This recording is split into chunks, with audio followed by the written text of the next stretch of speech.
আজ বানাচ্ছি ফুলকপি আলু দিয়ে ডিমের তরকারি। এর জন্য প্রথমে আমি পেঁয়াজ, আদা আর জিরেটাকে পেস্ট করে রেখেছি।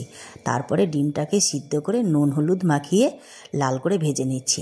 আর ফুলকপিটাকেও লাল করে ভেজে নিচ্ছি। ফুলকপির মধ্যে সামান্য হলুদ আর নুন দিয়েছি। এরপর ভেজে নিচ্ছি আলুটাকে। আলুর মধ্যেও সামান্য নুন দিয়ে আলুটাকে লাল করে ভেজে নিচ্ছি। আলুটা ভাজা হয়ে গেছে, এবার এটাকে তুলে নিচ্ছি। তারপরে কড়াইতে তেল দিয়ে তার মধ্যে সামান্য গোটা জিরে ফোড়ন দিয়ে বেটে রাখা মশলাটা দিয়ে ভালো করে কষে নিতে হবে। আর এর মধ্যে দিয়ে দিচ্ছি জিরের গুঁড়ো, হলুদ গুঁড়ো, পরিমাণ মতন লবণ আর কুচি করে রাখা টমেটোটা। এবার ভালো করে মশলাটাকে কষে নিতে হবে। তারপরে ভেজে রাখা আলু আর ফুলকপিটা দিয়ে আর একটু কষে এর মধ্যে জল দিয়ে দিচ্ছি। আমি এখানে গরম জল দিয়েছি। তারপরে এটাকে ঢেকে রাখছি ফুলকপি আর আলুটা সিদ্ধ হওয়া পর্যন্ত।